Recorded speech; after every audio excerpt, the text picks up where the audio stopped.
Good day, everyone.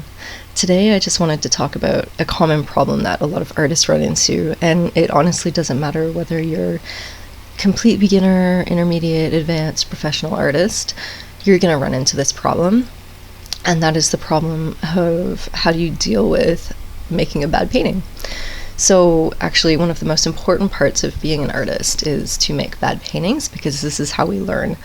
And I know that I'm making a bad painting when I can see partway through that it's actually just not going anywhere. Usually it's a problem of composition, not always, but in most cases your painting is going to fall apart at composition.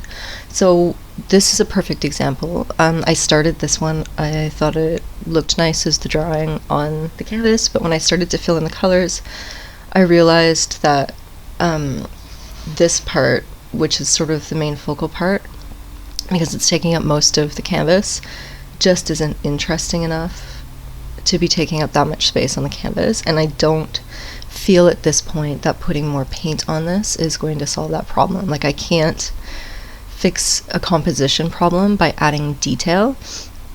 This part is supposed to be brighter in the end, so what I'm trying to capture in this is having light move through here and have a place for us to sort of go, but it's also just kind of off canvas, so we're just ending up with this piece that it's just not going anywhere. And I've just realized that I have two choices. I can either try to continue and finish it and hope for the best, or I can grab my handy gesso, because this is an acrylic, and just gesso over. So that's what I'm doing today. And because this is acrylic, now this is important when I'm painting, especially in the early stages, I don't put a lot of texture. It's not because I think I'm going to mess up, but I just know that... Oh, this brush is too hard. I just know that... Just a minute. Okay. I don't put texture, and it's not because I think I'm going to mess up. It's just because I know that if I want to do anything to the surface of this later, I don't want to have to be fighting with texture that might interfere with the look that I'm going in the final piece. So any texturing that I'm doing is always on the top, on my detail layer, so never on my sort of build up or underpainting layer. So when I re-gesso this, I'm going to be covering all of the color, and this whole canvas is going to get to be another more successful painting. So this is a way to save money. Sometimes what I'll do when I'm working on a painting that I'm not really loving, but I don't think it's a complete compositional failure, like maybe there's other things that I don't like the lighting, or maybe I just don't like the colors, or there's just something else about the direction that I'm not loving, I'll usually just set that painting aside, sometimes for many months, paint a whole bunch of other stuff, and then come back to it. So usually when I come back to it with fresh eyes, I'll sort of be able to identify what it was that I didn't like, and then I can correct it. And also, by waiting sometimes for many months and doing more paintings in the meantime, you are gaining new skill and learning new things.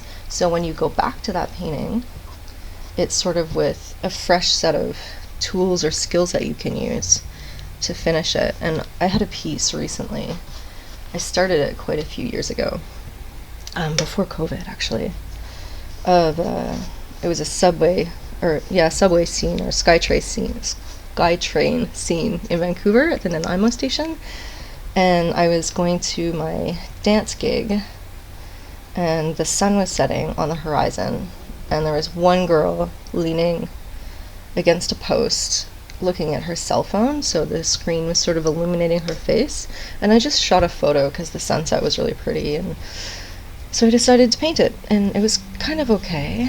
I hated it for a long time, so I actually set that aside for about 2 years, and it was a piece that my husband always really, really loved. So he said, you know, it was almost done, it was like 95% finished. So he just said, you know, why don't you just finish this and hang it up where you sell your paintings and see what happens. So I did that, I finished it, and I hung it up, and that one sold really, really quickly, actually. And I'm not sure I ever really loved it, but obviously other people saw something in it that they really liked. So that happens too often, where artists will not like a piece, but everyone else seems to love it. That's always kind of confusing as an artist, but it happens. But yeah, I went back to that painting with new skill and new confidence and managed to do something fairly decent. Alright, so I've got a coat of Gesso down. It's not thick enough for me yet, and I'm gonna go... If it's sort of looking clumpy, you can go over it with a little bit of just water. I would be gentle with it, but it just helps smooth it because it's a little bit sticky. So I'm just gonna wait for it to dry a little bit and then put another coat on. So I'll come back in a few minutes. So my gesso is now dry, so I'm just going to take my trusty paintbrush with a tiny little bit of water on it and my gesso and just simply do a second coat. You want to make sure that your paint is dry, otherwise it will lift as you try to put another coat on it, and then that could create some unwanted texture depending on how thickly you put it.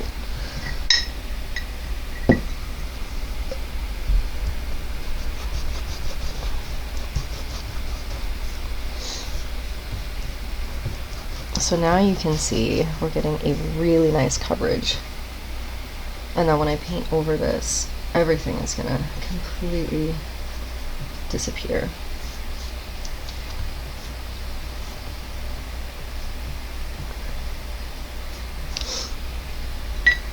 So the fun thing about acrylic is if you're doing a painting that you're not in love with, you haven't lost your materials. You can just simply cover over what you did not like and start again.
Thanks for watching, guys. Now that we've gotten ourselves out of this little mess, I can't wait to paint something new on this canvas with you.